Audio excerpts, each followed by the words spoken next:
A very warm welcome to all our guests. I hope I'm audible. We already have 100 participants who joined in. Thank you, Manu. So,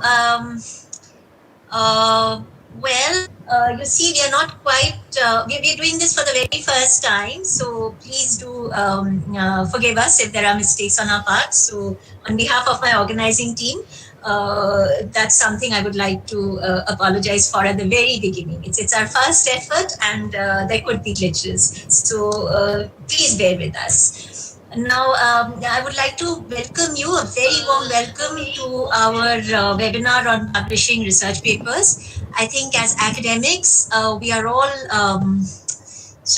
aware of the responsibility we have to teach as well as to do research, and not just do research in an invisible way, but to associate it with visible outcomes, such as quality publications. So it's both quality as well as publications. So very kindly, Dr. Rajib Bhattacharya has agreed to share his experience, and we'll start in just a bit. So our program for the day is as follows. We are waiting for our department head, who should be here with us anytime now, and he will address the audience. I think he is here already. So Professor Sehgal, I would like to invite you to please address the participants. We already have 100 participants here, including our own faculty and students. So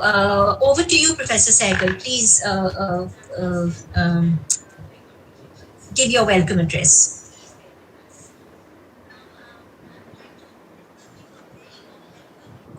Right. So you see, as I said, we are doing this for the first time, and we seem to have touched some kind of a limit.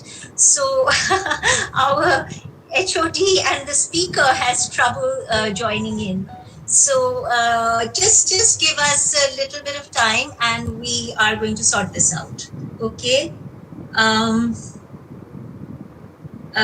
Yes. So. Yeah, I'm getting messages from the speaker and from our head that they're unable to join. So we just sort this out in just a bit. Kindly bear with us, okay? So Ananya, maybe some of us can log off. No, so I have allowed Professor Sehgal the rights. You don't have to log out. Rajiv is here. So welcome, Rajiv. We just sort this out. So our speaker for the day is here, and I think Abhishek, you can introduce the speaker while I get in touch with Professor Sehgal and allow him to come in. Okay, I just sort this out in just a bit. So Abhishek, you please take over and introduce the speaker. Sure, ma'am. Kaushik sir.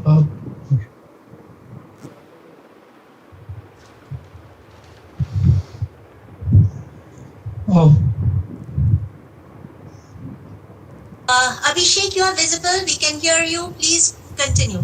Okay, ma'am. Okay. A very pleasant morning to everyone. I welcome all the participants for being a part of a small endeavor, and want to thank everyone for showing interest in this lecture and webinar at such a short notice.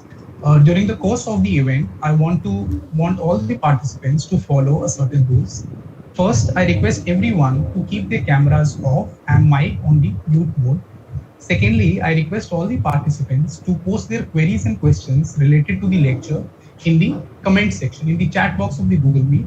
And all those who are using YouTube live stream can post their questions in the comment section of the YouTube channels. Our organizing team will be sorting and clubbing the similar questions, and will be asking the same to Dr. Bhattacharya after the lecture is over. And owing to some time constraints, we cannot allow for the live interaction this time. Now, it is a matter of great pride and privilege that we have Dr. Rajib Bhattacharya with us as a key speaker. Dr. Bhattacharya is an associate professor in the Department of Economics, Goenka College of Commerce and Administration, University of Calcutta. Dr. Bhattacharya has more than 20 years of teaching experience at the undergraduate as well as postgraduate levels. His fields of interest are international trade, finance, Indian economic development, and women empowerment.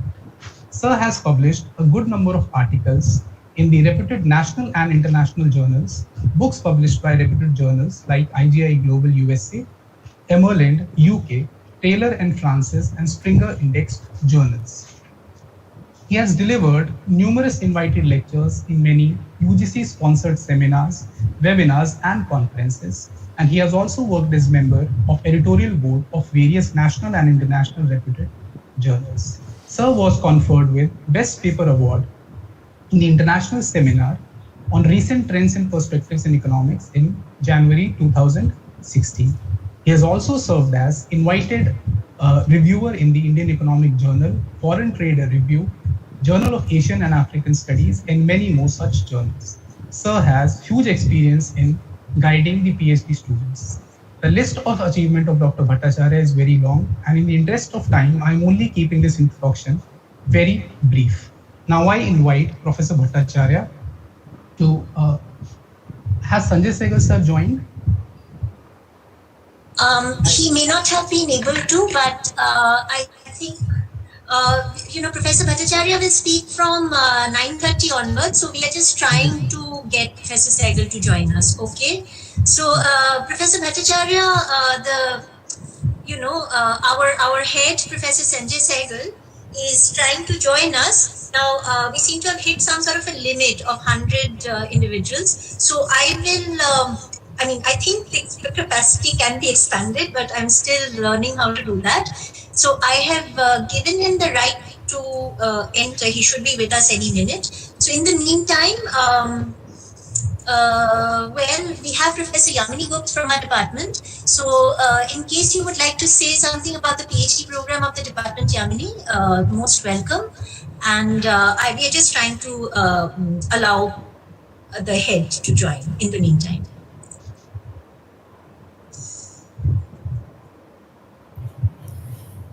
Okay, so good morning, everyone, and I would like Professor Sehgal to do the honors and talk about the research program in the department. So I'll just take a minute to welcome you all, and it's very heartening to see how many people are interested in this, and it is indeed a very, very important and pertinent topic that we're going to be discussing today. So my best wishes to Dr. Ananya Ghosh and her team for organizing this event, and all the best.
So our organizing team members will share the YouTube link on this. I think, we are having a bit of trouble accommodating more than 100, which, so I have institutional Google Suite ID, and Buddhadittu, am I audible now?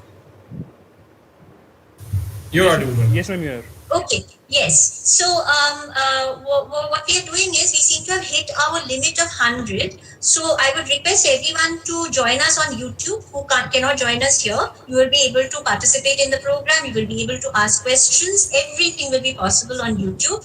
So I will request my OT, that's my organizing team, to please post the YouTube link on this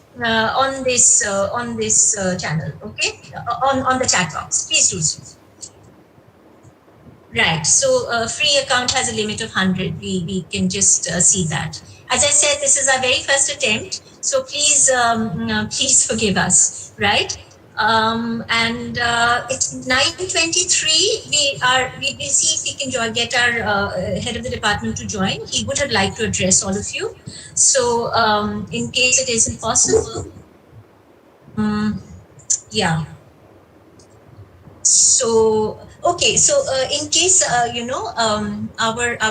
head is not able to join, let me give you a little brief on our PhD program. So the Department of Finance and Business Economics has come into existence only recently.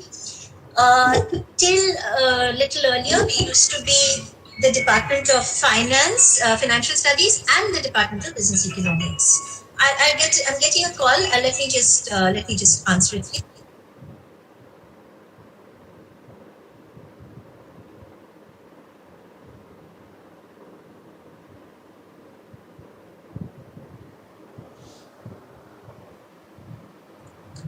Unfortunately, our head of the department was not able to join the link, but he does send you all his very best wishes. And on behalf of the head, let me once again welcome all of you to our new Department of Finance and Business Economics, which, as I said, has come into existence recently.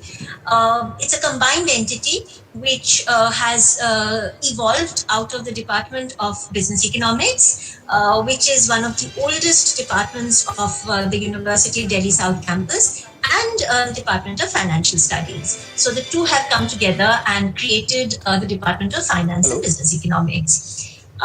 We have two PhD programs. So we have a PhD in Business Economics and we have a PhD in Finance, which is also offered. And the students who are organizing this are from both the programs. So Shikhar and Amit. These are the two students who are doing PhD in Business Economics, and Preeti, Kaushik, and Abhishek. They are pursuing a PhD in Finance. Okay, so that's the way it is, and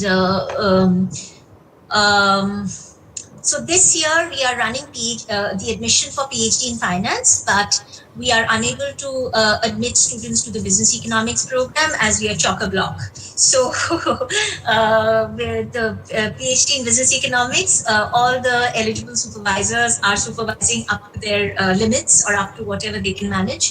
So we are not able to accommodate any new students. However, we hope to do so very, very soon. So next year, I'm sure we'll be able to accommodate more. So Professor C.P. Gupta is calling me. I think he's unable to join. Let me just take his call, please.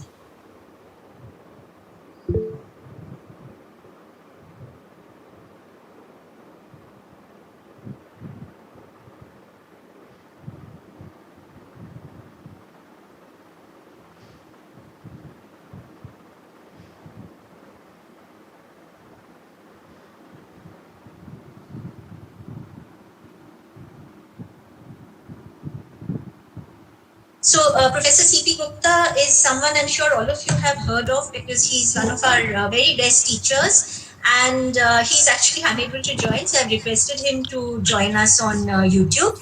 I think it's 9:27, so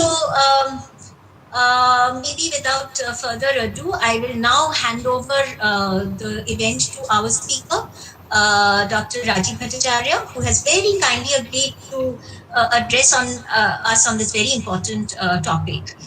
So you see, we all have to, as I said, teach, do our best in teaching, do our best in research, and I think none better to share his experience on this front than Dr. Bhattacharya, who is both. Okay, so Rajiv is a dedicated teacher, and he is also committed to research. I know very well because we have collaborated recently and we are going to collaborate in the future. So how sincere and dedicated he is, and what kind of personal challenges he has surmounted to actually pursue research, I know very well, and I think many of you also do so. But I will now leave it to Rajiv, and please share your screen, Rajiv, and let us begin. A very warm welcome to you on behalf of the entire department. Thank you, Anunnati. Am I audible? Yes, you are. You are audible. Okay. First of all, I would like to extend my thanks to the Department of Business Economics and Finance, University of Delhi, for allowing me the opportunity to speak, to share my ideas, my thoughts in front of such audience and academic personalities, teachers, and I don't know, I am not an expert in this field, but I will try to share, as Anunnati said, my own experience in research, my own experience in teaching, and my experience, how I went on to reach this point where I am doing some research with my friend, philosopher and guide, Professor Shobin Shikdar, whom I am associated with from the MPhil and the PhD level, and also with Anunnati. She has helped me a lot in pursuing my research. So without spending much time, I think I would, if organizers allow me, I would try to share the screen. Shall I share the screen? Yes, Anunnati? yes, okay. Please do so. Please do so. Okay.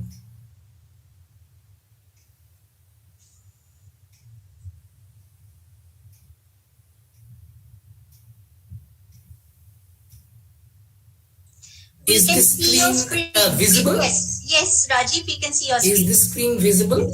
Yes, your screen is visible. You are audible. Please continue. Okay. So the topic of today's presentation is publishing research paper in quality journals. And what I will do is, for the sake of understanding, simplicity, and explaining the way I did my research, and it's entirely my own view, I am telling. There are many people who are better placed, who knows much better research than me. I am still a student, trying to learn from my own experience of teaching and research, and sharing my ideas, my own thoughts. And so I have tried to make the structure of the presentation in the following manner.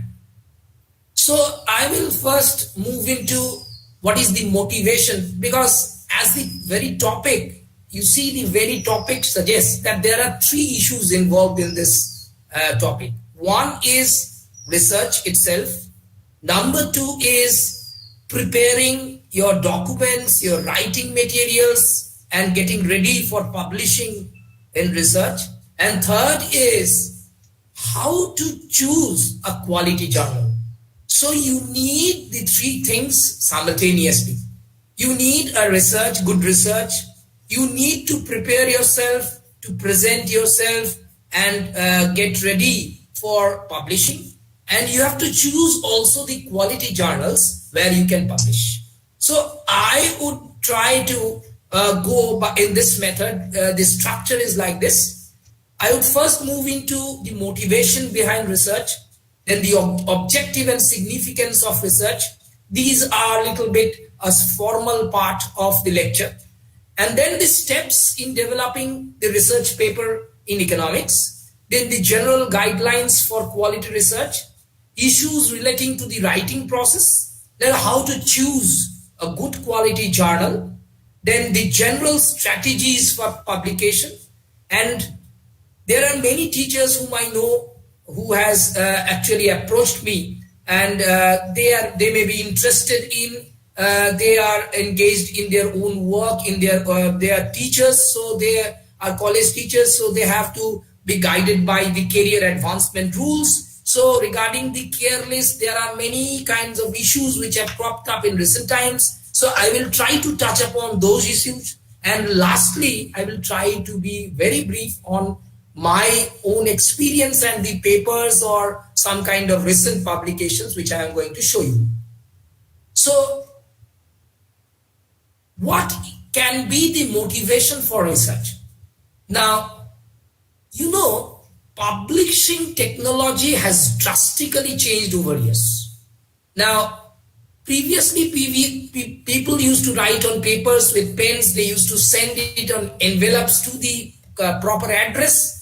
But with the advent of internet, personal computers, printers, and all the technical aspects of the publication has gone a sea change. And economists are now producing huge lots and lots of paper are being dumped in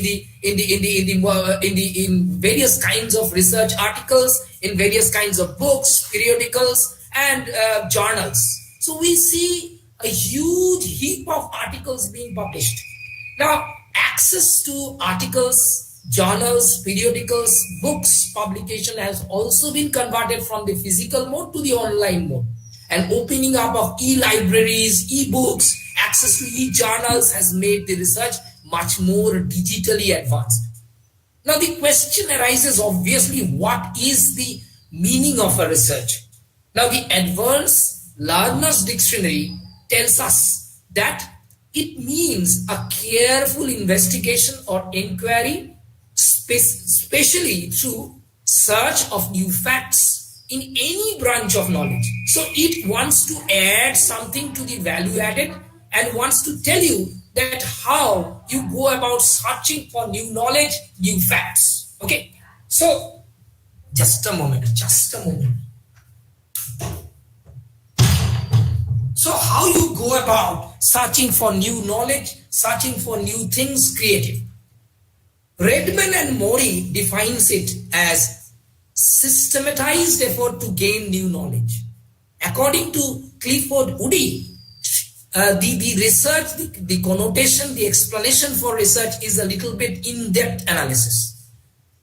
It's told that research comprises of defining and redefining problems, formulating hypotheses, what we are familiar with, collecting, organizing, and evaluating data, and making deductions, reaching conclusions, and at last carefully testing the conclusions, whether it fits the formulated hypothesis or not. So how you go about a research program, how you write, how you move into how you question, how you define and redefine, formulate hypotheses, set the objectives, and afterwards you carefully test those whether the hypotheses are correct or not. So the entire gamut of this research is a kind of theoretical explanation which tells you that you have to give input to new knowledge. New knowledge means new ideas to the existing literature. Otherwise, it is not a research. So you search and then make research. That means you add new knowledge to the existing ones. Now, you know, what I have seen is there are basically three clear motivations behind research and publications. One is research and publications are done solely for career advancement. That means those who are involved in college or universities, career advancement, you know the cash scheme is now there of the UGC. So you, in order to get advancement, moving from assistant to associate to professor level, you go for career advancement. There is also another fundamental motive. There are some people who gets intellectual joy, pleasure from creating something. They like to be praised by somebody. If somebody congratulates for their achievement, the intellectual joy that a person achieves, that induces, that actually motivates that person to go about for research and publication. And third is accepting the challenge to resolve the practical issues which have cropped up in recent times. For example, the corona pandemic has induced research in many fields of medical science and also economics. So what are the way outs, how to move about in, how to go in daily life, what are the restrictions, all are in the way of research, also the process of vaccine and how to go about in future. So all these are practical issues which have induced people to go about for a research program or publication.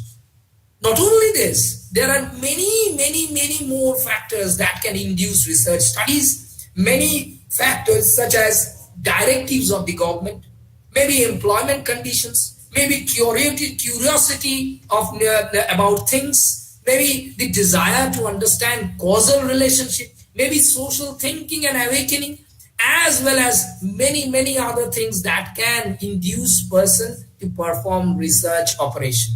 But remember, performing research is a formal way to ask questions and search for answers. This is very fundamental. So you ask questions. So always, when you do a research, when you read an article, when you read some a chapter published in a book, always develop the habit of asking questions. And try to find solutions. Why this happens? Why? And how can you provide answers to the unresolved issues? So the question is, you have to ask. The research is basically the formal way of asking questions and search for the answers to those questions. Now,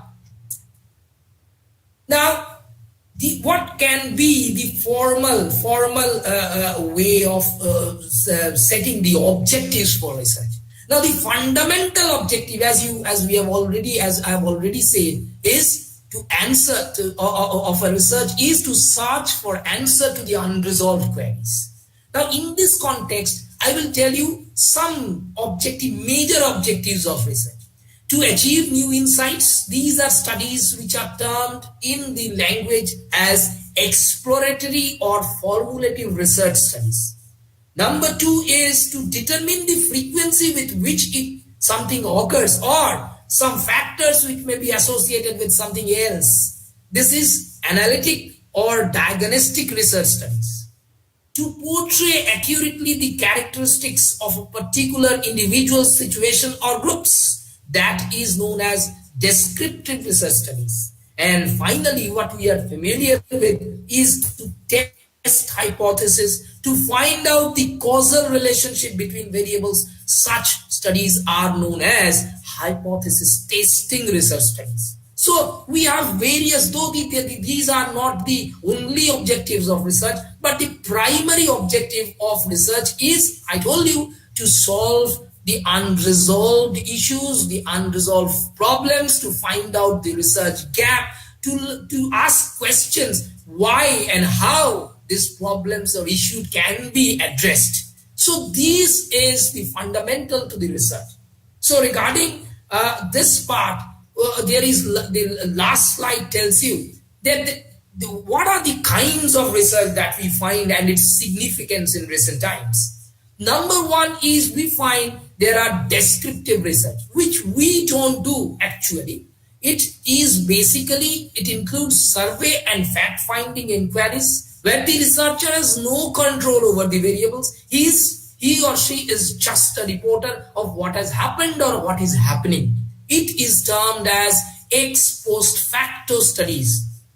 Compared to that, you have an analytical research. The researcher has some kind of control or say some kind of analytical exercises which he performs in kind of after facts or informations which is already available. He analyzes things, critically evaluates the things and presents it. So that kind of research where he has some analytical mind, some kind of explanatory mind, that goes for analytical research. Okay. Now, other than this, you have a very familiar kind of research which goes on for quantitative versus qualitative research. Now, quantitative research basically tells you about the measurement, quantity of certain things. Okay, so we are familiar with quantitative research, but what is a qualitative research, which has grown up in recent times? It is concerned with the phenomenon. Rajib, may I interrupt you for a minute? Could you please put your slides on slideshow? Shift F5. Okay. Shift F5. Then it will fill the screen and be visible to more. Is it okay? Is it okay now? No. Just say slideshow. Slideshow. I have given slideshow. Acha, but those notes, can you just close the notes window? Then this will be larger. That's all. Please carry on. Okay. So, I don't know whether the full screen will operate or not. Yes, it's operating. So what is qualitative research? Now, qualitative research is concerned with the phenomena of relating to involving quality or kind. For example, we may be interested in investigating the reasons for change in human behavior. That is a kind of research which is not quantitative, but which is qualitative in nature. Then comes what we are most familiar with is theoretical versus empirical research. Now, in theoretical research, we make reasonable assumptions about the relevant environment, the actors involved, and then predict what should theoretically happen if the event described in the research question comes true. So theoretical research is normally, if people say that, I don't agree fully with it, but people say normally that theoretical research is sometimes done when the data is unreliable or unsystematic, or it is impossible to obtain for some reasons or other. So the theoretical research goes on to develop some kind of theoretical models, and with the help of models, they try to address the research questions when it comes true. Empirical research, on the other hand, uses the data, the observations which are being obtained from the experiment, and try to address the research question from the evidences of those experiments, of the empirical studies, and these are considered to be most powerful support which are possible for explaining the hypothesis in recent times. Now, in empirical research, we also find two other subcategories of empirical research. One is observational empirical research, which actually observes what is happening or what has happened in the past and try to draw conclusions based on observations. There is no intervention of the researcher. Example is Chattopadhyay and Duflo 2004 unnatural experiment, where he uses the political system of reservation for women, whereby 1/3 of the village council heads are supposedly randomly reserved for women to study whether female council heads provide more public goods to their own gender. The punchline was leaders invest more in infrastructure that is directly relevant to the needs of their own genders. So it is basically a natural experiment which observes data of what has happened in the past. There is no intervention itself by the researcher. But in experimental research, the researcher actually manipulates a variable according to the interest and try to determine whether this kind of manipulation of variables actually gives new results or produces new results. For example, Muralidharan and Sundararaman in 2010, they took 300 schools in Andhra Pradesh and they divided it into 3 groups. 100 schools provide teachers with bonus pay based on the classroom performance, that is individual incentives. 100 schools provide a teacher bonus with the school performance, group incentives, and 100 schools which are of the control group, they provided no bonus. And the punchline was, it was seen that the long run performance of the students was significantly better in schools that gave teachers individual incentives rather than group or no incentives. That means they went on to manipulate the data according to their own specification and try to arrive at intervenes with the data to produce new results. So that is basically what is the experimental empirical research. Now, recently, I have seen what I have found in my own experience, that the people who are going into research, they are trying to club together this theoretical and empirical part and writing their papers. Basically, they predict their answers, what answers to the research question should be in terms of theoretical modeling, and then use the data to test whether the theoretical predictions hold true in reality.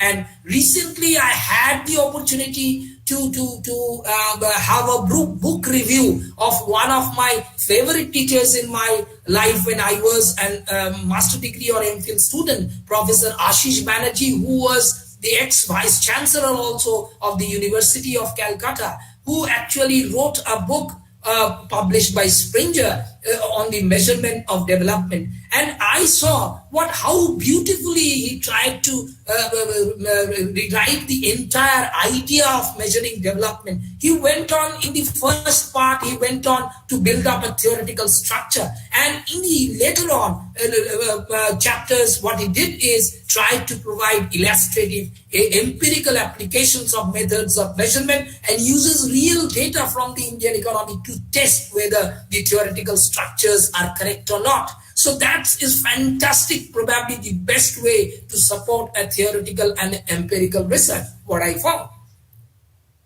Now, apart from this, you have what is called applied research, which has been very much popular in recent times. Basically, it talks about processing information consistently, coherently, and systematically using inductive methods. There are actually, depending on the nature, four categories of applied research. One is statistical and econometric research, which uses statistical tools like collecting data and in an unbiased manner, or say using properties of distribution, some measures of central tendency or correlation to find out the causality pattern of variables, and also using econometric tools, techniques, applications. You process those data for testing those theories of cross-section analysis, maybe time series, or maybe panel data analysis. So apart from this, you have calibration and computation of system of equations, where you find that solving n number of equations on the basis of certain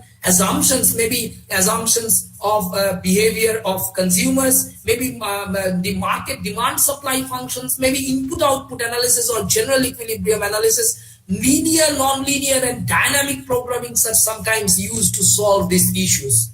Then comes the strategic analysis. We are all familiar from the graduation level that we have game theory, which is the most popular tool for handling this interdependence of economic agents, which is used widely for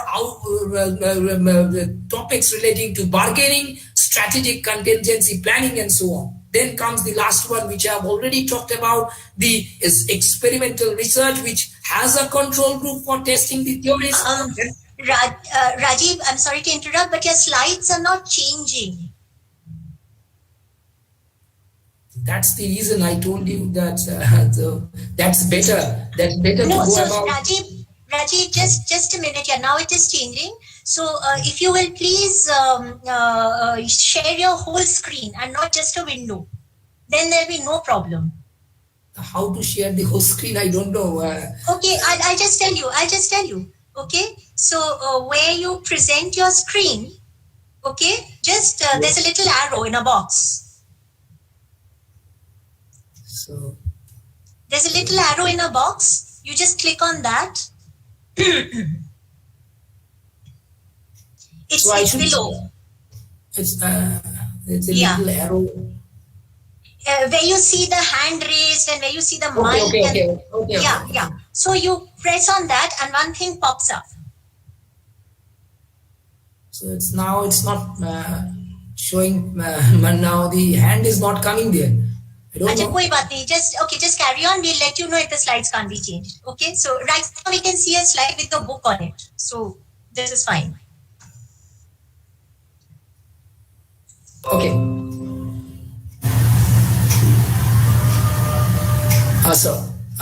Can you see it now? Is the slide visible? Is the slide changing? Yes, sir. We are at applied research. Okay. Just now I have told about applied research. Just now I have completed. Okay. Let me move on, Anandi. Shall I proceed? Please. Okay. Fine. Now moving into the steps for developing a research paper. So the first part of my presentation is complete. That what detail about what kind of research, what is research, and how to do about. Normally we have everyone knows this part. This is the formal part of the presentation. Now the part which I am going to present is entirely my own views, how to go about preparing a research paper in economics. Now there are a few steps which I found to jot down when what I have written is it's my own ideas how to go about developing a research paper. So first you have to choose a topic and then justify why you have chosen that topic. That is the importance of that topic in research. And that can be selected only when you read various research papers, journals, books, chapters. When you go to fundamental research, when you develop you have some idea at the back, you can choose a topic and you can justify the rationale behind choosing that topic. So this is the first thing to be done. Number two is you investigate, you try to examine the existing literature, go through the survey of the literature through appropriate journals, books, reports, working papers or proceedings, and try to examine what kind of research methodology they have used to arrive at the conclusion. Point number three, you select this research method yourself depending on the reviews what you have got from those research papers, theoretical, analytical, empirical methods which were already proposed there.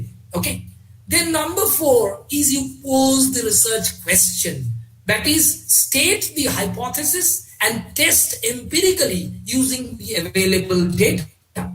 In this case, you may use a primary or a secondary data as its situations may be appropriate. In the secondary data, you can look into cross-section, time series or panel data analysis.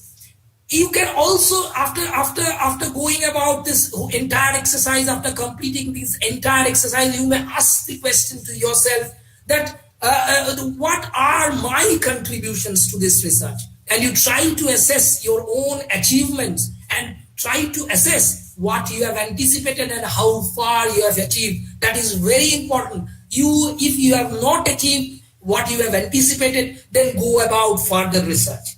Then you try to provide the conclusions, the major conclusions from your study, and if possible, try to provide policy implications which may be applicable to the Indian or at the national or at the international level. What policy implications do your study suggest? And finally, the list of references which will come later in detail in text citation is normally accepted, and the possible and possibly state the limitations and also the future scope for future research and also the limitations of the study you must specify. Then comes the next question, obviously. What are the general guidelines of a quality research? Now, what I mean to say may differ from some other person's quality research. This is entirely, I told you, my own thinking, my own ideas, and there are many experts who are doing much better research, including Anand. He is a very eminent researcher. So you can ask those two. I'm meaning those students who are doing research in university. In the Delhi University, they may take the help of Anand, because I have learned many things from Anand how to go about for a research. And these are the mind that these are the entirely meant for the students who are going about for research, and my own thinking about how to go about for quality research. Number one, you may choose a topic depending on maybe your research area may be macroeconomics. You may be choosing a topic on GDP, employment and inflation. You may be choosing a microeconomic topic, maybe consumer behavior, producer, market structure. You may be concentrating on money, capital market or foreign exchange market. or something related to trade and finance. So choose any specific area first. So you may not, you don't get kind of dispersed by ideas. So I may be doing research on 10 or 15 topics. It's not possible. So you try to concentrate on 2 or 3 or 4 areas where you like, which is the interest area basically. Then you should develop the habit of reading books, journals, articles, review, research papers based on your interest area. Noting down, this is very important, what I have done in my own life from my MPhil PhD. I had a copy and noted down the main points of each paper, what fundamental this paper actually implies or connotes or tries to demonstrate.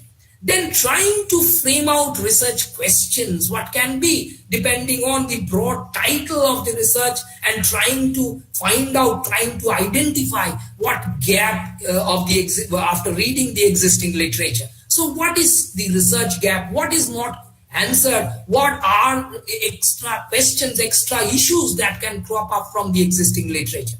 Then you try to find 4 to 5 research questions from the hypothesis, develop new models or theories if it is a theoretical research, and go on for empirical. If you are an empirical researcher, use appropriate techniques or statistical packages like which are available now, SPSS, Induce, Stata, or some other packages of recent times, and test the hypothesis and try to interpret the result. But remember, this is very important for a quality research. I am telling for the young researchers who are researching in various universities in their MPhil or PhD or trying to write. Don't try to copy paste any research article, because it will be caught in the plagiarism check, and it will be identified, and your paper may be cancelled or disqualified. So don't do this kind of plagiarism. Anything you write in your own language. You don't try to copy paste figures also, not tables. Try to construct your own. So try to do things on your own and try to add value added to the existing literature. Then coming to the conclusions, your conclusions must be in line what you expected, or you can specify if a conclusion is something else, maybe a paradox. Or finally, you try to get it examined by an expert, an expert teacher who is an expert in this field, and try to get the feedback and comments, and try to rewrite your papers accordingly based on those feedbacks and comments. Okay, so this is all about the general guidelines for a qualitative research. Now, issues regarding the writing process. This is very, very important while a researcher goes on to publish his article. So he needs to prepare his article. So first you select the topic. I already said it may be a current situation topic, maybe on corona pandemic, maybe a UGC research project, minor or major research project, maybe any project, maybe MPhil PhD program. So remember, there are 2 things important here. One is access to the research material, and number 2 is the time constraint. So it may be a time-bound program. So you cannot go on proceeding your research for an unlimited time. So access to resources again may mean 2 things. It may be access to empirical data and also academic literature, maybe books, maybe journals, maybe reports. And what I have done in recent times, I have used this kind of materials from the secondary data source, which I have presented here. As a very good data source is Economic Survey of India. Then you can go on for RBI, Handbook of Statistics on the Indian Economy, very available from the website of the rbi.org.in. Then the CMI database, which actually the institutions can purchase in recent times, NSSO, CSSO data. Then the Government of India's various websites. One is MOSPI, and the World Development Report, the Human Development Report, the International Labour Organization report, and various others, national and international reports are available online in recent times. The IMF, the World Bank, the census data, the academic journals. And if people have access to InfluNet Enlist, which we have in our college, luckily, and other institutions have many others. These are big institutions like the IIM, the IIT. They have access to better institutional database. They can use those for getting daily or data or weekly data on Sensex, Nifty, or other share prices data they can use. So what do you need? You have access to enormous data. You need to use those data in a concise manner to arrive at certain conclusion. So what can be the outline for preparation of a writer? So first, you have to start with an introduction. Though we generally write the introduction at the end, after doing the exercise, after making a draft of the entire paper, we come back writing the introduction. What does normally an introduction consist of? It consists of the background information or the recent perspective on the topic. It comprises of the rationale for the study. It comprises of the research problem, the brief description of the research problem, and also a brief statement of the methodology, the dataset source, and also if it is an empirical study, and also the summary of the results obtained. So that is the final, this gist of all, the summary of all things must be there in the introduction part. Then the next part of writing is you have to put some keywords. Now, what are keywords? These keywords, this I am telling for young researchers, those people who are already exposed to the research teachers, they know quite well what are keywords. Now, keywords actually are words with which you search in any search engine like Google. Let's say online library, when you search an article, they will help you that this article falls in this category. So normally you have to write 5 to 6 keywords. Then the next part is you are to provide a GEL classification code. What is a GEL classification code? A system that has originated by the Journal of Economic Literature and has been developed by the American Economic Association, AEA, and contains survey articles and informations on recently published books and dissertations. And the AEA maintains EconLit, a searchable database of citation of articles, books, reviews, dissertations, and working papers classified by GEL codes from the year 1969. So you are to provide the GEL codes on the basis of those keywords what we have used in the preparation of your manuscript. Okay, so this GEL classification, I have what I had with me. I have tried to provide this kind of 19 categories. There are many subcategories, say in the subcategory of international economics, there are many subcategories, say F1, 2 denotes a particular thing. So there are kind of 2-digit kind of classification and sub-classification of this GEL category. You can see there are various categories of economic research, say macroeconomics, international economics, financial economics, public economics, business administration and business economics. There are so many, and so other than this, there are also a list of other kind of appendix where you find the others which are missing here. Okay, so if you go, you can download it directly from the website. So you write GEL categories, you can download the GEL codes from there. So after that, we move on to the third part. What is very important is the survey of the existing literature. Now, what you do is you try to provide scholarly work which provides the foundation or the approach to the present study. For example, you write like this, Tiwari and Srivastava. I have just made an example to make understand the research students. As 2011 investigated the effects of defense spending on economic growth using the ARDL bound testing approach to co-integration in augmented version of the Keynesian model in the Indian economy, and so on. So this actually helps the researcher to pinpoint the research gap on existing literature and contribute new ideas and approaches. They try to help. They try to identify what are the research gap and where can I contribute work, where can I add something to the value of the existing research. Then comes the objective and the study of the objective of the study and methodology. Just state 3. Don't try to jumble up So state 3 to 4 major objectives and try to formulate your objectives, your hypothesis based on these objectives. And the methodology that deals with the way, the techniques that you adopt to arrive at the result.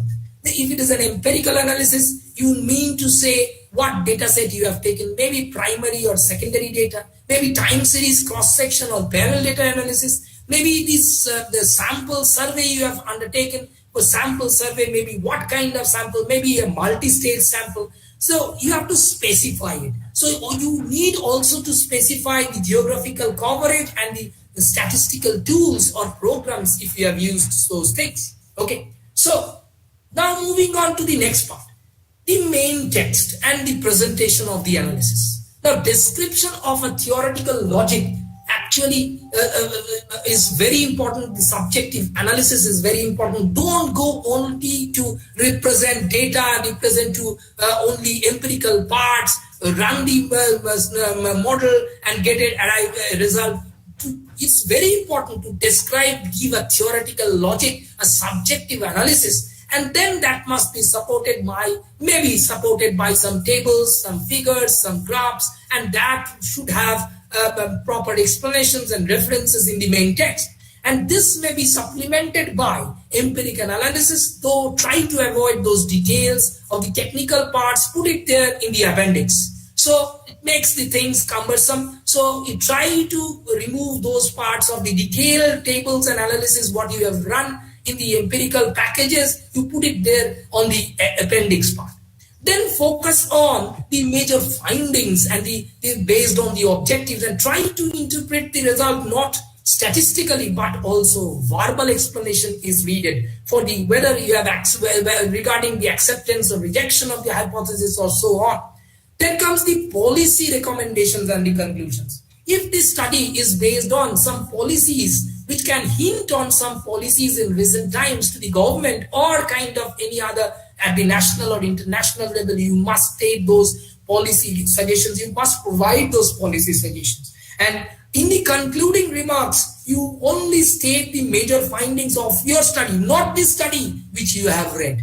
So it's very important that you can make conclusions on the basis of the study which you have done in your own paper. And also, if possible, try to find out the limitations and also state the scope of further research. Then point number 8 is what is very important, has turned out in recent times, is reference style and also the appendix. Now, normally we find APA 6th edition style or Harvard style is normally followed.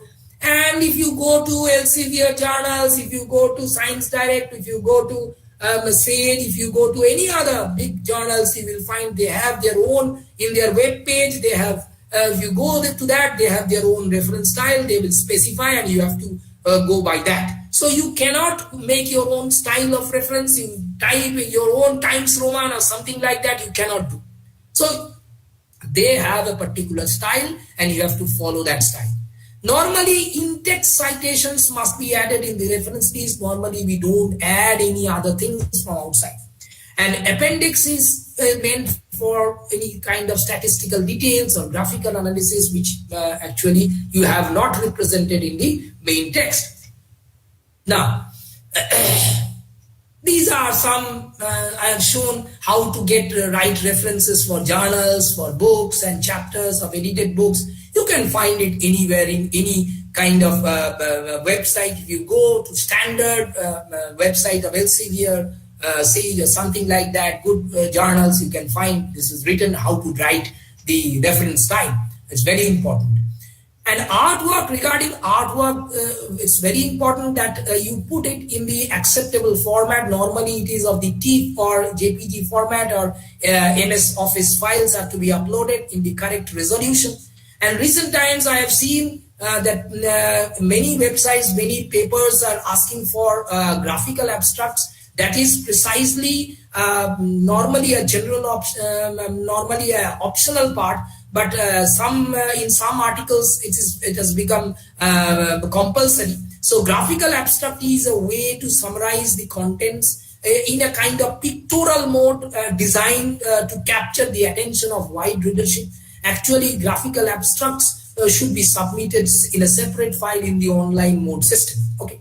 And lastly, but not the least, is you must specify if it is a quality journal, they will ask for whether you have done for funding or not. This funding is very important.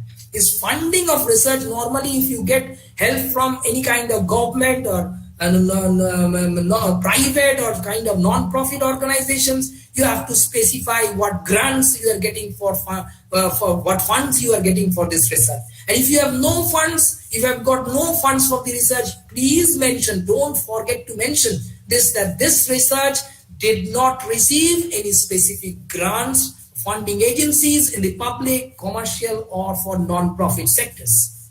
Okay. So now moving on to how to choose a quality journal. Now here I have tried in my own way, it's not an exhaustive list, it's my own way of looking at, and I told you it's only for young researchers.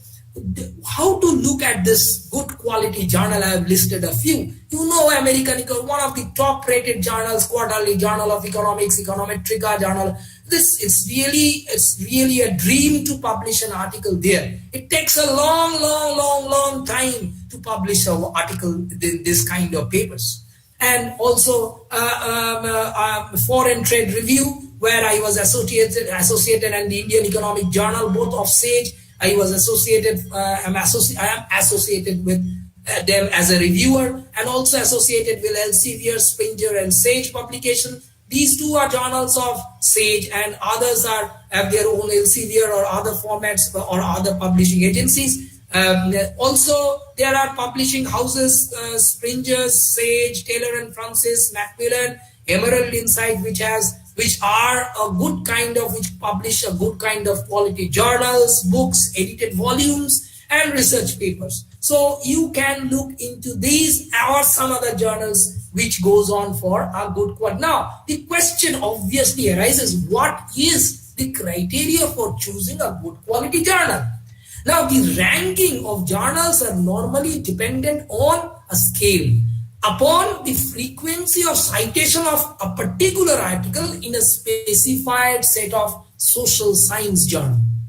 So if those journals, what I have written, or articles, what I have written, or journals are written or articles of those journals are frequently cited in social science particular subset and a particular area of social science, we call them that they are high quality journals. Now, the new approach, what they have followed, what I have understood from my own understanding, I am not an expert in how to judge a quality journal. I am not an expert, but what I have seen with my own experiences, they publish a 3-year impact factor rankings, the H index, which actually calculates the cumulative impact of an author's output by comparing his publications with the citations. So they do it. So they publish an impact factor rankings on, you can see the impact factor is written there if you go. So there are, other than this, you have a Scopus index, the bibliographic database containing the abstracts and citations of, they are very high quality journals, normally reputed journals they have in their index. And remember, a good quality journals normally have less frequency. They are not published every month or every 3 months. And other than this, you can start from what you know as ISBN or ISSN, double blind peer review journals. That can be the starting point, because you are a newcomer to the field of research. So you start with those kind of things and then move on gradually to a high level journals. Okay, that is my suggestion, because I personally, what I have done in my whole life, I have learning by doing is the process. So I have been criticized. I have faced many reviews which are vehemently criticized my paper, and I have not got annoyed and not got disappointed with the criticisms. I went on, and that should be, you must have some kind of patience. So you need to stick to the research. Don't go get annoyed with the people who are writing, giving the feedbacks, particularly the referees who are giving the feedbacks. So you need to have patience, need to concentrate on your loopholes, your drawbacks, and try to rewrite and try to develop and make it a quality one. So normally journals which ask for money at the initial level, I also made a mistake, and there are many people who make mistakes that they frequently publish and ask for money for publishing. This kind of journals are not good quality journals, and they must be avoided. And you can see many things, many journals in the if you go to the Google, they give you publish these articles, call for papers. 1 month they will publish, give me this much amount of rupees, they will publish. So try avoiding those kind of.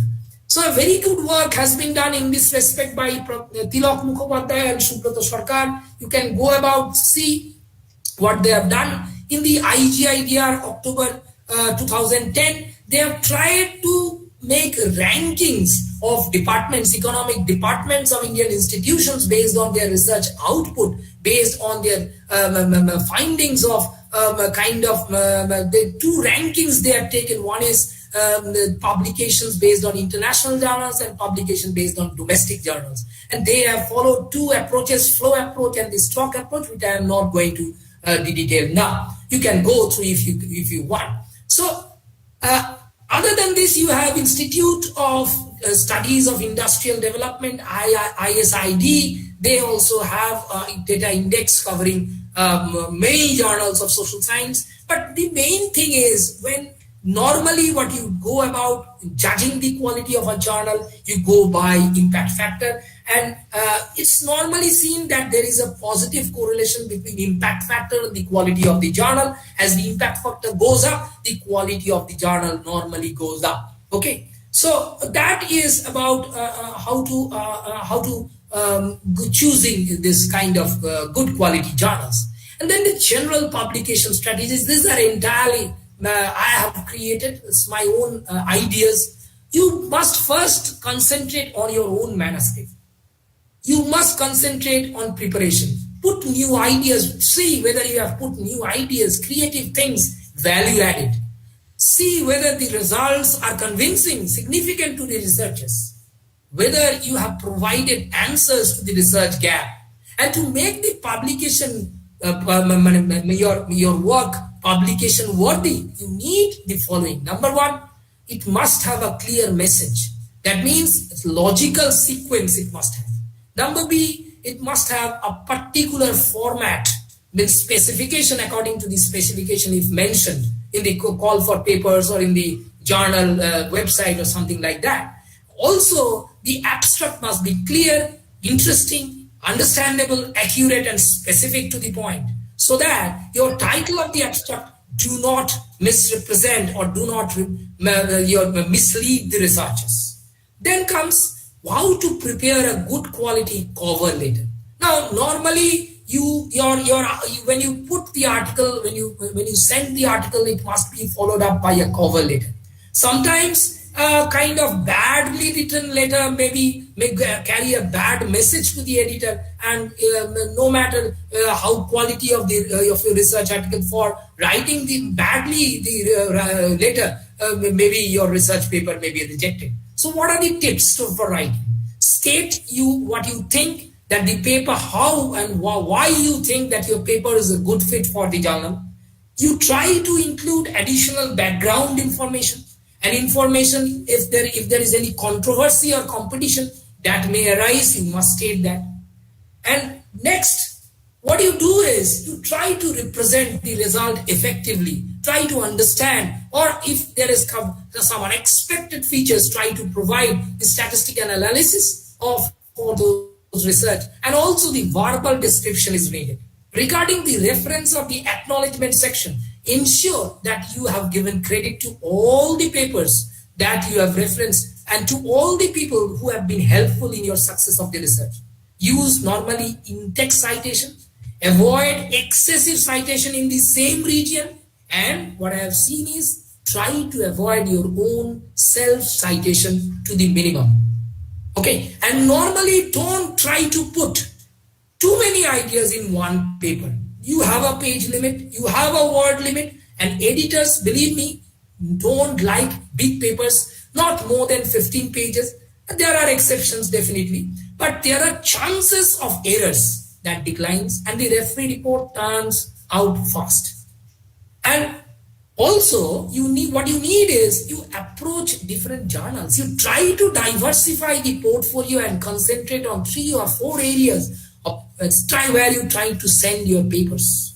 Present the papers. Try to present your papers in front of the conferences, seminars, in conferences, seminars. Why I am saying so? Because you may get valuable feedback from the expert persons there, and you can correct accordingly. You can improve the quality of your paper accordingly. Then, avoid plagiarism. I have already told. So if you are to quote a statement of somebody, please use quotation mark and specify from whom, whose writing you have quoted that. Mention the cited author along with the publication and provide it in the detailed list in the reference. Okay. Now, a good quality paper must also strike a balance between theory and empirical result. Theoretical paper must be supported by empirics. An empirical paper must have a theoretical foundation. Otherwise, I feel that it's not a good quality one. Okay. So also figures, tables that must be numbered properly. They must have proper callouts in the main text. Equations, maths equations that must be formatted in maths format.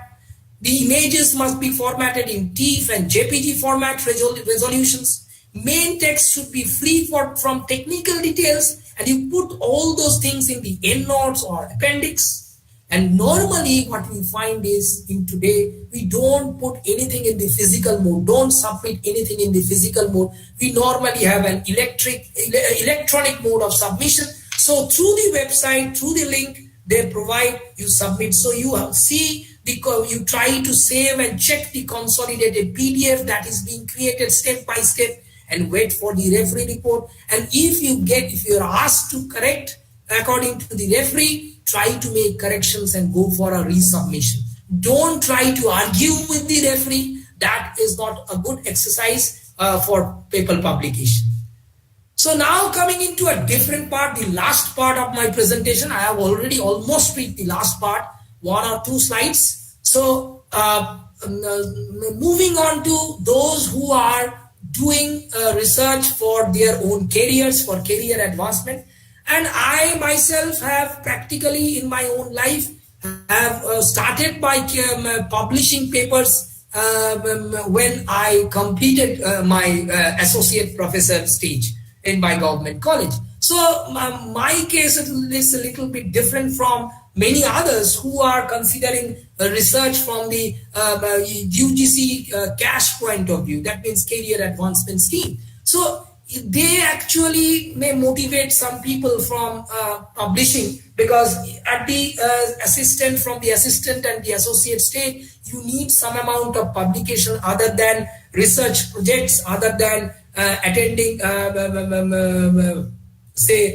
orientation and research programs. So you need to publish certain things for your own career advancement. So there is a UGC. I know very little about this UGC care list, but what I have found is recently through the internet, I have found it is dynamic, and they tell you that if you find certain journals which is not prescribed, you can approach through the specific day. They actually classify the UGC care list in science, social science, arts and humanities, and multidisciplinary levels from based on all science journal classification ASJ codes, which is actually created by the Scopus Elsevier Science. And you can see many, if you go to this site, you can see many journals are cited there, and this goes on changing.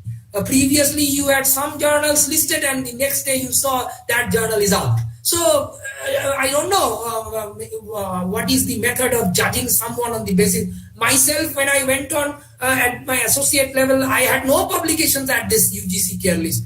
But the persons who came, experts who came to judge me at that level, they actually praised me for my own research, because I have published, at that stage, I have published many articles in many other journals. So I didn't have, you can see the yellow highlighted ones, they are very common in our case. Arthavigyana, which is being published by the Gokhale Institute, Politics and Economics.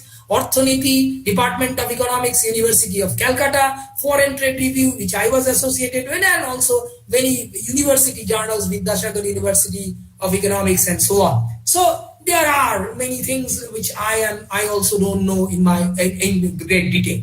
Now, the last part, what I have done in my entire life, very few, I have tried to show you this are some of the publications which are being made by me in collaboration with Anannadi and in collaboration with Professor Shoumen Shikdar and my colleague and my friend, Professor Romesh Chandrudas in Vidyasagar University. You can see this comparative advantage in a knowledge economy, which has been published by Emerald. This has been my edited book, and also Gains and Pains of Financial Integration. This has also been published last year, 2020, from Emerald. This is my own edited book. The other two books are being collaborated with other editors, and Anannadi is one of them, and Professor Shoumen Shikdar is definitely there. He has always guided me, always helped me in doing my research. So I am now, lastly, I can show you my some research that I have undertaken in recent times. These are a few journals where I have published.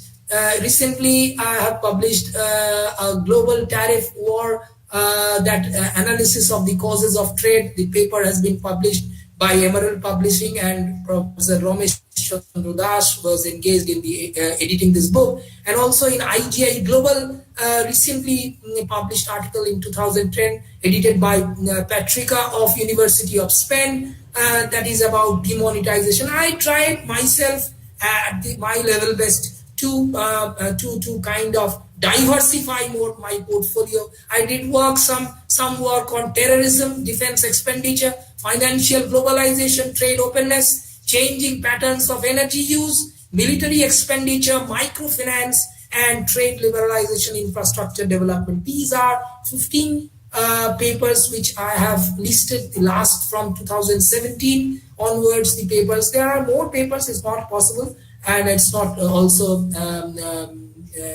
it's not actually they are not, if someone is interested, they can ask me, they can help at any moment. So that is all about what I want to say, because there is no hard and fast rule to how to publish. There are many experts in this field who can give you opinion. I have shared only my way of thinking, my way of understanding, but what I feel is you can best learn by learning, by doing process. So you get rejected, you get many comments, you have to, if you have to survive, if you have to proceed, you have to have patience, you have to keep that, you have to criticize yourself, you have to ask questions.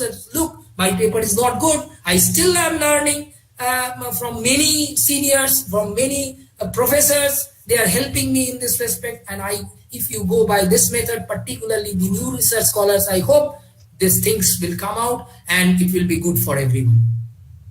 Thanks, Anannadi. Thank you so much, Rajiv. That was really excellent. I think it's answered many of our questions, which we typically don't know whom to ask. So one thing is, I know that you have very limited time because you have a class right afterwards. However, we have lots of questions, both on our YouTube live as well as on our chat box. Now, on behalf of my organizing team, I will now request Kaushik to please take over and ask the questions. So the way we are conducting this is the following. My team has been collecting the questions, slotting them into different categories of questions, and they are going to be asking Dr. Bhattacharya on our behalf, who will be answering. Okay, Kaushik, over to you. Yeah, thank you, ma'am. Sir, once again, thanks for a great presentation. We were just collecting the questions from both the YouTube and the chat box out here. So there was a question around, please differentiate a bit about how topics can tell us whether the research is qualitative or quantitative. So already I have shown in one of my slides that though there is no borderline between qualitative and quantitative. Can the audience please mute themselves? There are some people whose microphones are on. Yes. I think that was Kaushik. He has muted himself. No, not. I can see Anulekha. Please, can you mute your microphone, because it will be a little bit. The sound will. Anulekha, madam, you can please. Can you mute your microphone, please? Sir, it was muted. No, it's not muted. Yes, now it's muted. I will just mute it. Okay. Thank you. So, what I have said in my own presentation is though there can be no boundary line between what is qualitative, what is quantitative, but they actually gets mixed up. But in some cases, you may be avoiding those quantitative measurement part. You may be going for analytical, going for explanation part. When you try to go for explanative research, go for analytical part, you normally try to avoid measurement part. So that's my intention, to try to say that how to distinguish between a quantitative and a qualitative research. Though there may be difference of opinion, people say that qualitative research actually cannot go about without some kind of quantitative measurement or something like that. In today's world, mostly publications are made. If you have to publish in good quality journals, you need to have some kind of empirical research, otherwise they don't accept. Other than the eminent speakers, the eminent writers, the eminent economists, they are different. But what I have seen is you have to go about some kind of empirical research work in order to publish. So that's the way of thinking about conceptually about empirical or quantitative and qualitative research. Yes, right. Kaushik. Yeah, and Okay. a connected question to that. Yes. Isn't analytical, quantitative research and empirical research the same? Not exactly the same. There are some kind of distinctions, but analytical research actually analyzes, I told you, they use the experimental methods, they use calibrations, they use some techniques to arrive at some solutions. They use the data, but not representing. So they use some tools, analytical tools. I am not a researcher in analytical, I'm not an analytical researcher, so I can't say in detail all about. The persons who may be an expert in this field may say those. Okay. Right. Okay.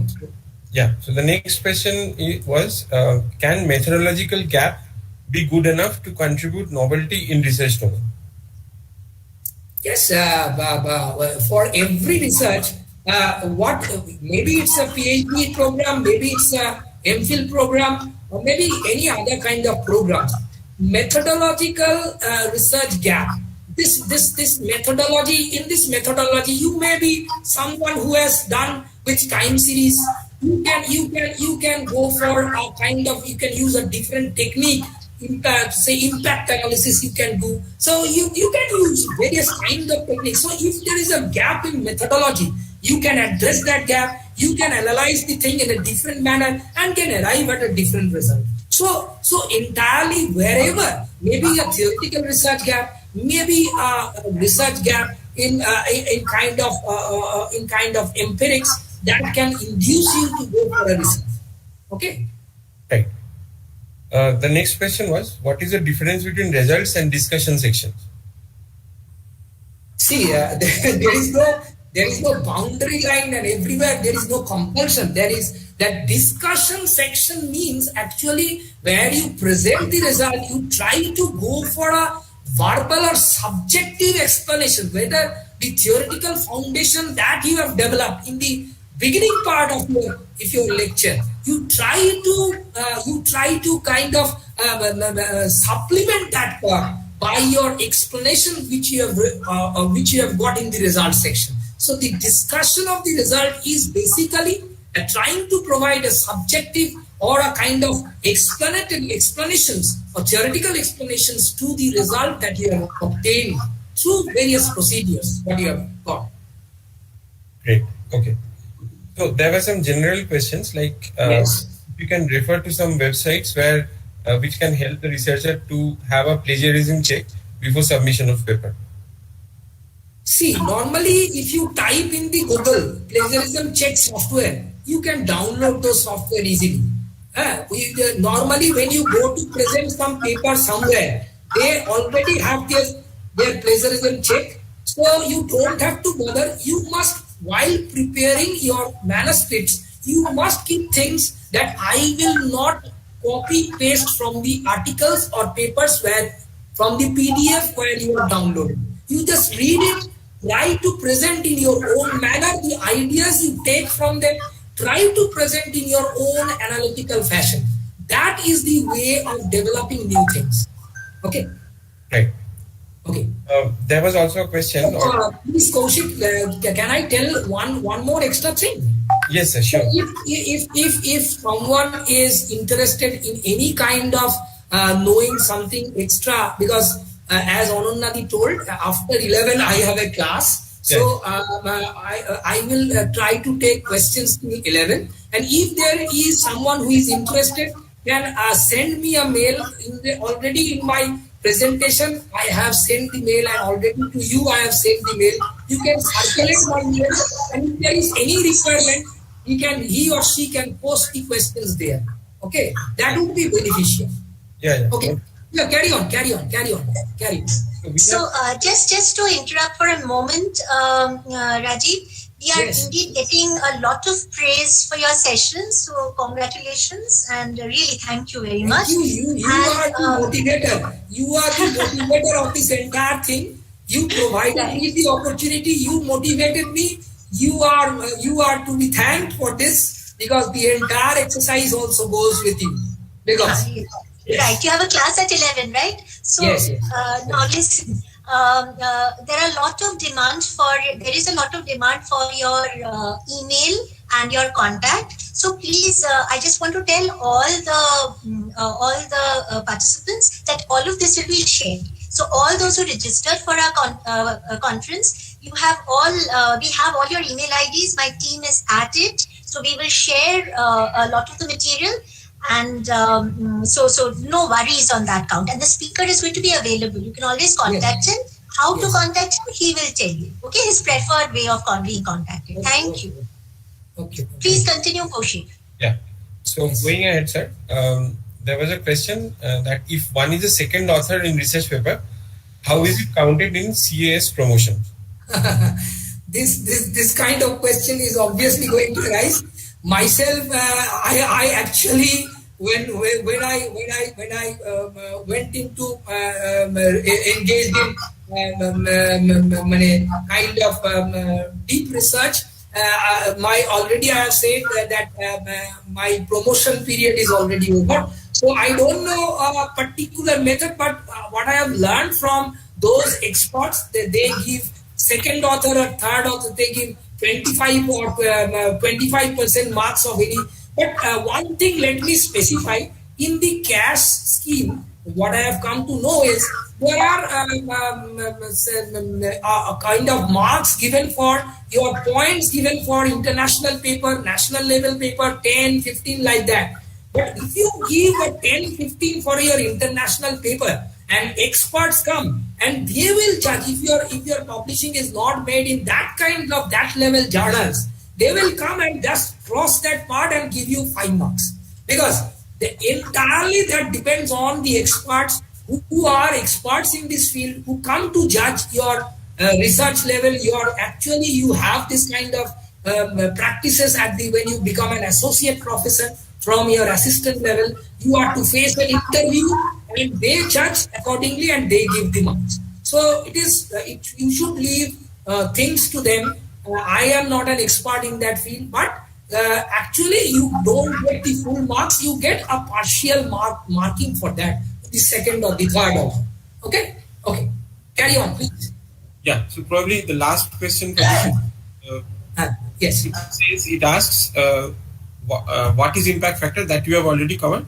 The question was, how can we identify the impact factor of a journal? Now, yes, you see, when you reach a website, when you reach a journal website, when you reach some call for paper proposal, Normally, if you approach the website, you see it's written on the right hand side, the impact factor of that journal.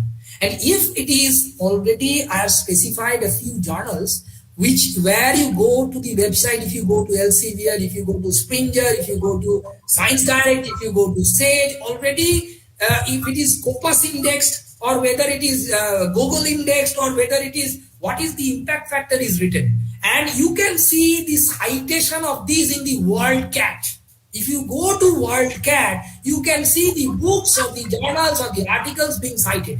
And depending on that citation, the ratio of publication to citation of an article actually gives the impact factor. And the 3-year impact factor is normally specified. If you type it in the Google, you will find the impact factor there. So if everything is available in the website or in the internet, if you search, you can find the detail there. Okay. Right. So I think it's all the questions that we had. Thank you, Kaushik. We have one more question. Sita is asking, sir, if your articles were in previous list of UGC, will it be counted for CAS? Previously, yes, there was a question. You can say to the experts that look, at that period of time, it was there enlisted. This journal was enlisted in the UGC care list, and that's why I have published there. But now it is out of that list. So how it's possible? So please provide me the marking. I think if they are good enough, if they have considerate enough, they will provide you the list. They will provide you the marks. Okay. But it entirely depends upon the experts concerned who come to assess you at those levels. Right. And now we'll get back to you with other questions on your email. Okay, thank you. That would be better because I would have some time to rest before the class. Take my. Before you leave, Rajib, we have Professor C.P. Gupta. He's one of our senior most professors and a wonderful teacher. So we will request Professor Gupta, or maybe the Abhishek. Did you want to say something? Otherwise, we just straight away request CP sir. So Abhishek, please. No, ma'am. I request CP Gupta sir to present the vote of thanks, and I congratulate Rajib Bhattacharya sir for this wonderful session. Thank you. CP sir, over to you. Okay, thank you. Dr. Rajib, it's really a pleasure that you spend some time with our students. And I tell you, people have joined from all over India, and I'm seeing that some people from Nepal have also joined. So that shows that the kind of the discussion you had is wonderful, and participants must have learned a lot of things from this presentation and your interaction with them. And as you rightly said, that researchers should have a very strong sense of curiosity and keep on asking questions, why we are doing it, how we are doing it, because unless and until that inherent kick is there in a researcher, they may not be able to come out with good research. So, and they have to constantly work on it. And you rightly said that they should have a lot of patience.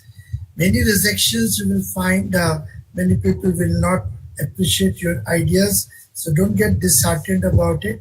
You have to have patience, and you should also take the feedbacks in a positive manner. I think these are some of the important takeaways from your session, and hopefully now researchers will start thinking in the right manner and start working in the right direction. So again, thank you very much being with us in this morning. I know that you have after this your class, and you have devoted a lot of time in the preparation of the presentation. Thanks a lot. Thank you very much, and hope that we will be in touch in future as well for your insight about the research and the quality of the research. Thank you, Dr. Rajib. Thank you. Thank you, sir, for your kind It's our presentation. pleasure. Okay, thank you, sir. And thanks the participants for being with us this morning.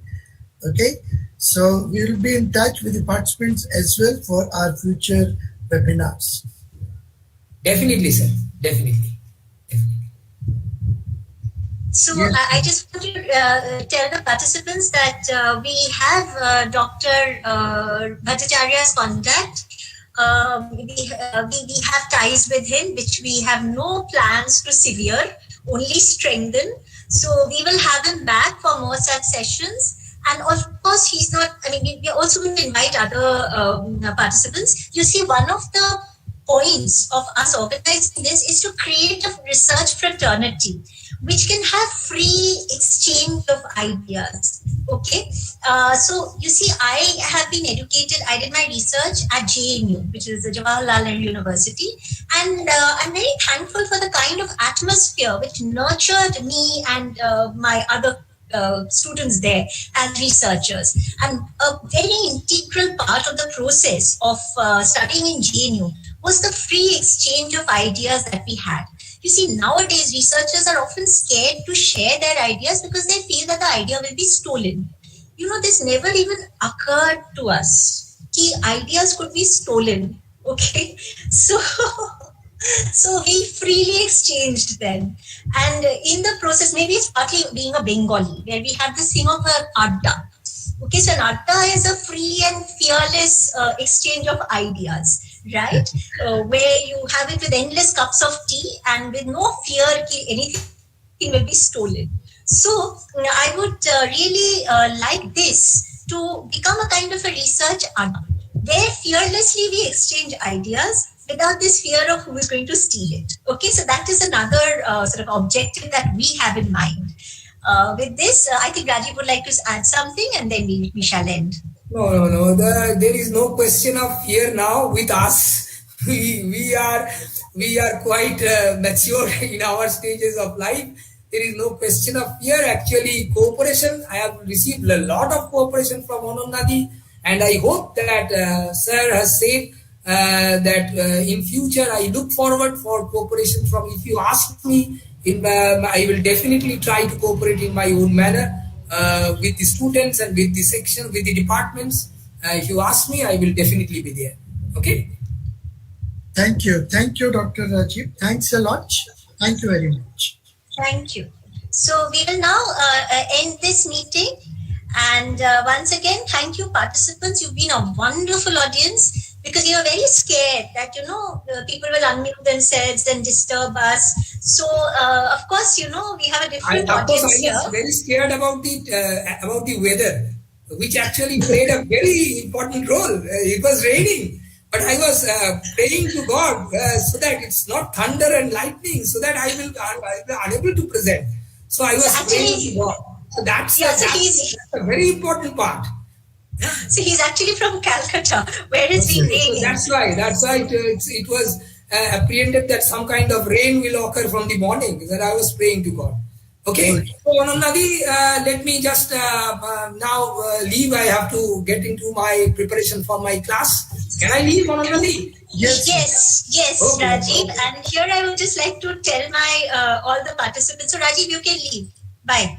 Please. So, but our participants, I mean, there's just one thing, it's a very common perception that many people who are not teachers, they have, which is, a teacher doesn't need to prepare. Especially if the teacher has been teaching one course for a long time, all they need to do is be given a cup of tea, they will stand up and they will deliver. I mean, those of you who have been teachers, Professor Gupta, of course, is a teacher's teacher. I mean, will tell you how much preparation is required for a single class. And you can see that in Rajiv. I mean, the way he gave his talk, we felt he was pro hai. But you see, it's nothing like that. I mean, every pro needs to prepare. Okay, one of my most respected teachers in JNU, Professor Anjan Mukherjee, I once went to his house in the evening. We needed something. We're fortunate to be living on campus, and we went to visit him. After a while, after entertaining us for about 15 or 20 minutes, he just shooed us out. He said, "Now get out, because I have to prepare for my class." That has taught me a life lesson. Professor Mukherjee, one of the senior most professors who has ever taught me, needed to prepare for a class. I mean, that was news for me. I thought as a young teacher, I was the only one who was going to prepare for a class. Because I felt once you became a very senior professor, wo sab khatam. Itna aa jayega buddhi andar ki you just stand and you speak. Nothing like that happens. Even a course you have taught like 10 times, right? You still need to prepare. So please retain that, those of you who are aspiring to be teachers. Professor Gupta, do you want to add anything? Otherwise, we just let them Yes, Ananya, you are rightly saying this because you need a lot of preparation before you face the students. And that's why I said many times, दुनिया सोचती है teacher क्या करता है, 2 घंटे पढ़ाता है, सारे दिन मस्ती मारता है. ऐसा नहीं है. I mean, the kind of the preparation that goes at the back of a lecture, I mean, you can't imagine that.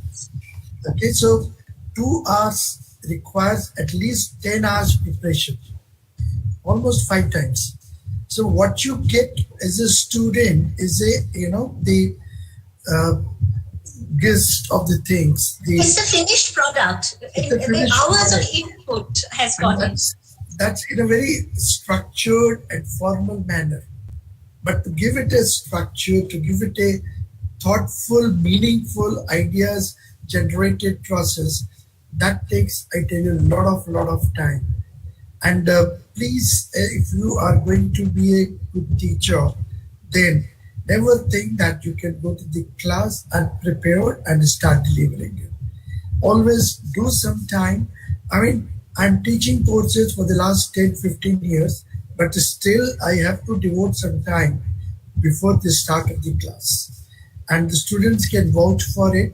They can find that, yes, there is some work that's required for doing this. Yes, Ananya, please. I just want to say one thing more. You see, in the context of online lectures, I recently attended a meeting where I actually had to persuade people to pay a teacher more for an online lecture than an offline lecture. You see, the logic I was given is, अभी तो उनको आना नहीं पड़ रहा है, conveyance तो नहीं देने की जरूरत है, but please understand, in an online lecture, the teacher is talking for the full 1 hour or the full 2 hours, almost, because the audience is not participating. Whereas in an offline lecture, when you're in a class, a teacher is not speaking like for 2 full hours or 1 full hour. All right. So if an offline lecture takes 10 hours to prepare, just saying, then an online lecture takes almost 1.5 times to double the time. Okay, so please do not be under a misconception that teachers are having a happy time because lectures are online. No, they are not having a happy time. Okay, and believe you me, just like you learn from the teacher draws sustenance from the students. Having all these young faces in class, कोई बदमाशी कर रहा है, कोई सुन रहा है, you can't imagine what it does to us. I mean, we are missing you. We get energy from them. Yeah, we get energy from you, believe you me. So, this, I call this a lock up, not lockdown. So for teachers, the lockdown is like being in a lockup. Okay. So, I'm just sharing these thoughts because, as I said, this is a freewheeling session for us to, as researchers, as teachers, to interact, to share our viewpoints so we understand each other better. I think it's very important for teachers to understand students and for students to appreciate how much effort the teacher is making, even if they're going bar for 1 hour. Okay. Ananya, we can ask any participant if they want to share their experience. Yes, now that this is an informal adda, please join in. Amir, would you like to say something? Amir, please raise your hand.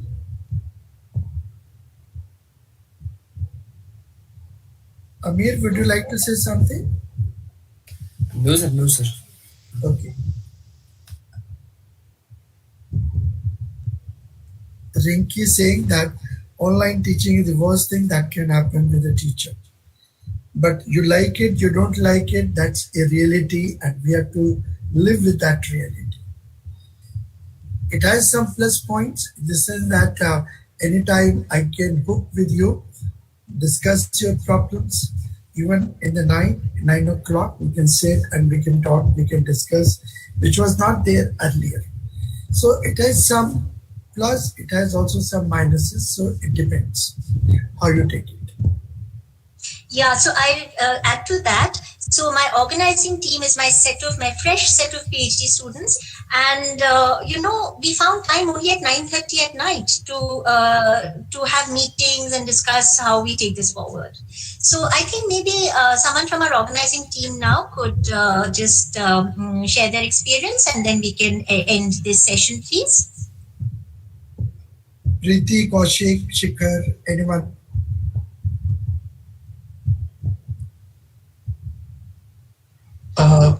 Yes. Good morning, sir. Good morning, ma'am. Ma'am, it was a wonderful experience. And when you told us about this, so I was a little skeptical that how we'll do this in such a short period of time. But ma'am's constant guidance and efforts from all of us made this possible. Though there were a little glitches, Professor Sanjay Sehgal could not join. So, but that is a part of this when we do such webinars on technology. So it's a part of this, and we look forward to organize more such events in future. And this will enlighten all of us, the other participants also, and it will be good for us also. Yes, Abhishek, we believe in your energy level, right? That's why we are given this task to you. Thank you, sir. Okay. And thank you so much, sir, and Dr. Professor Anya, ma'am. For giving us such a huge opportunity, and definitely Dr. Rajiv sir has given such an insightful and good, concise, that has cleared several of our doubts and provided several of our informations to us, definitely to us who are very new coming to this field and who feel that we need guidance at every stage. Such information, such conferences does provide a very helpful hand to us. So thank you, everyone. And thank you. I would also like to thank you, Ananya ma'am and sir, for providing us from your guidance. And I also felt that our students do think that since you, after experience, that the teachers can just stand and then giving the lectures. However, to provide the experience of after several years is something very insightful, definitely for us. Thank you, sir. Thank you, ma'am. One announcement on July 8th, around after lunch, 2:30 or to 3 o'clock, we are going to have a discussion or a lecture from somebody from UK on dynamic panel. So we are working with the details, we are working that gentleman. So once it is finalized, hopefully we will also come back to you for that particular seminar. That will be on dynamic panel and Stata as well. Okay. So thank you very much. Thanks a lot. Thank you. Thank you, sir. Thank you, ma'am. Namaste.